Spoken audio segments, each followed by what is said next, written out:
क्या हमें अपने पार्टनर का डिस्चार्ज या पानी लेना चाहिए मुंह में, बॉडी के किसी और पार्ट में?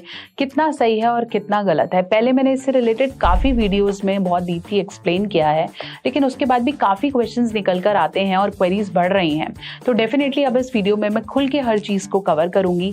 Mail to female, female to male, male to male, क्या अपने पार्टनर का डिस्चार्ज मुंह में लेना या बॉडी के किसी पार्ट में लेना सही है, गलत है, साइंटिफिकली कितना ठीक है, कितना रिस्क इन्वॉल्व होता है, किस तरह की एलर्जीज, इन्फेक्शंस हो सकते हैं, सबके बारे में बात करेंगे। तो अगर आपको पसंद है या फिर या को स्वालो करना पसंद है या फीमेल के वजाइनल डिस्चार्ज को मुंह में लेना पसंद है, प्लीज इस वीडियो को पूरा अंत तक देखें। और अगर आप इस तरह की फैंटेसीज रखते हैं तो इसमें कोई शर्माने की बात नहीं है, बहुत से लोग इसे कर रहे हैं, लेकिन किन चीजों का ध्यान रखना है और कब नहीं करना है उसको भी पूरा डिटेल में बताऊंगी। ये वीडियो लंबा जरूर हो सकता है, लेकिन बहुत सारा इंफॉर्मेशन इसके अंदर है, साइंटिफिक और प्रूव्ड इंफॉर्मेशन है, तो वीडियो को पूरा अंत तक देखें।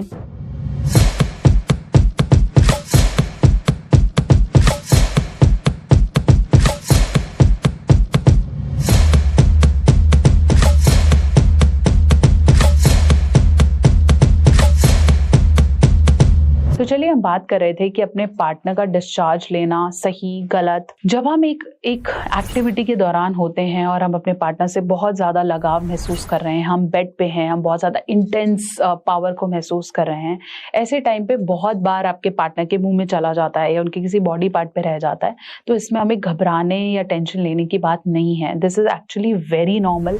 आधी दुनिया इसे एज अ प्लेजर कर रही है, आधी दुनिया जानबूझ के इसे लेना चाह रही है, तो हमें इसमें बहुत ज़्यादा जजमेंट की जरूरत नहीं है। अगर ये आपके मुंह में या किसी बॉडी पार्ट पे चला गया है तो इसमें घबराने की बात नहीं है, इससे बच्चा नहीं होता है। अगर आप आपका पार्टनर और उनके मेडिकल चीजों के बारे में आपको पता है कि मैं इससे शादीशुदा हूं, ये मेरी वाइफ है, मेरे को पता है कि इसको किसी भी तरीके की प्रॉब्लम नहीं है, तो आप इसे ले सकते हैं। अगर आपके पार्टनर को डायबिटीज, थायराइड, इस तरह की कोई भी प्रॉब्लम है तो वो आपको नुकसान नहीं करेगा, वो आपके पेट में गया है और वो एग्जैक्टली आपकी बॉडी से वैसे भी बाहर आ जाएगा। लेकिन अगर आपके पार्टनर को किसी भी तरीके की एसटीआई या सेक्सुअली ट्रांसमिटेड इन्फेक्शंस या कोई और प्रॉब्लम्स हैं तो डेफिनेटली इसे आप अवॉइड करेंगे। दूसरी बार अगर आप मेल टू फीमेल कर रहे हैं, जैसे मान लीजिए मेल का निकल जाता है या फीमेल से अगर आप वजाइनल डिस्चार्ज ले रहे हैं, तो वो सिमिलरली सेम है। अगर आप अपनी वाइफ या पार्टनर को जानते हैं तो घबराने की बात नहीं है। लेकिन अगर आप किसी ऐसे के साथ कर रहे हैं, जैसे आप पेड कर रहे हैं या गर्लफ्रेंड के साथ कर रहे हैं या फिर बाहर कहीं कर रहे हैं, ऐसे टाइम पे ये डिस्चार्जेस आपको sexually transmitted infection, HIV, syphilis, gonorrhoea, बहुत सारे इन्फेक्शंस दे सकता है। स्पेशली जब आप स्वेलो कर रहे हैं और मुंह में कहीं कट है या आपकी बॉडी में कहीं और कट है और वो ब्लड में चला जाता है, तो आपको लेने के देने पड़ सकते हैं। इसलिए बोला जाता है कि का इस्तेमाल करिए, इसलिए बोला जाता है कि का इस्तेमाल करिए फीमेल को करते वक्त, क्योंकि ये डिस्चार्जेस आपकी बॉडी में कहीं ना कहीं इन्फेक्शंस को रेस करता है।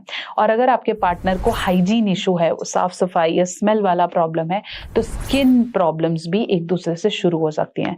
जब हम एक पिंपल से दूसरे पिंपल फेस पे ही हो जाता है, हमारी बॉडी में ही हो जाता है, तो सोच लो इतने अनहाइजीनिक जगह पे आपको आपके पार्टनर से पिंपल्स, रैशेस, पॉस्ट्यूल्स होने के चांसेस हो सकते हैं। इसलिए हाइजीन इज द प्रायोरिटी। इसलिए मैं हमेशा बोलती हूँ कि अगर आप चाहते हैं कि आपका पार्टनर आपको हेड दे या फिर आपको ओरल करे, तो आपका हाइजीन बहुत ज्यादा इंपॉर्टेंट है। ऐसे में डिस्चार्जेस उन्हीं से लेने की कोशिश करें जिनको आप एग्जैक्टली जानते हैं या आप रेगुलर सेक्सुअल एक्टिविटी में उसी पार्टनर के साथ इन्वॉल्व होते हैं। अब मैं बात कर रही हूँ प्रिकॉशंस की। सबसे पहला प्रिकॉशन है कि जब आपके पार्टनर को किसी भी तरीके की मेडिकल प्रॉब्लम है तो इसे अवॉइड करें। पीरियड्स के डेज में से अवॉइड करें। एनल एरिया पे रिमिंग और डिस्चार्जेस को बहुत ज्यादा अवॉइड करें। और अगर आपका पार्टनर किसी भी तरीके के एंटीबायोटिक्स पे या किसी भी लॉन्गर टर्म मेडिकेशन पे है तो भी आप इसे अवॉइड कर सकते हैं। साथ साथ इसका कोई अनकंफर्टेबल टेस्ट या स्मेल भी हो सकती है। बहुत बार आपको टेस्ट अच्छा नहीं लग सकता है, ये स्मेल बहुत अजीब लग सकती है। आपने इंस्टाग्राम पे बहुत रील्स वायरल भी होते हुए देखा है कि ये खाइए इससे बेटर हो जाएगा, ये खाइए इससे बेटर हो जाएगा, but it can be different to different people. लेकिन इसे ब्यूटिफिकेशन के लिए इस्तेमाल करना या फिर अपनी हेल्थ के लिए इस्तेमाल करना ये खामखा अंधविश्वास है, इसमें कुछ भी रियल नहीं है। आशा करती हूँ मेरी वीडियो आपके बहुत से डाउट्स को क्लियर कर पाई है। चैनल पे नए हैं जरूर बताएं। अगर आपको कोई डाउट है या आप कुछ पूछना चाहते हैं तो उसे कमेंट सेक्शन में जरूर लिखें। हो सकता है फिर मैं कोई एक्सपेक्ट भूल गई हूँ तो हम नेक्स्ट वीडियो में से कवर करेंगे। आपने ऐसा एक्सपीरियंस किया है तो आप डेफिनेटली अपने कमेंट सेक्शन में अपनी राय लिख सकते हैं। आपको ये अच्छा नहीं लगता है तो आप वो भी लिख सकते हैं। और ऐसे और सारे वीडियोस के लिए आपने कनेक्टेड रहना है। इंस्टाग्राम या फेसबुक पे अपनी क्वेरी भी पूछ सकते हैं। और अगर आप चाहते हैं कि ये चीज मैं और अच्छे से ट्राई कर पाऊं तो आप मेरी ई बुक ओरल पोजिशंस को भी डेफिनेटली ट्राई कर सकते हैं। लिंक मैं आपको दे देती हूँ डिस्क्रिप्शन बॉक्स में। कंसल्टेशन बुक करने के लिए आप दिए हुए नंबरों पे कॉल कर सकते हैं।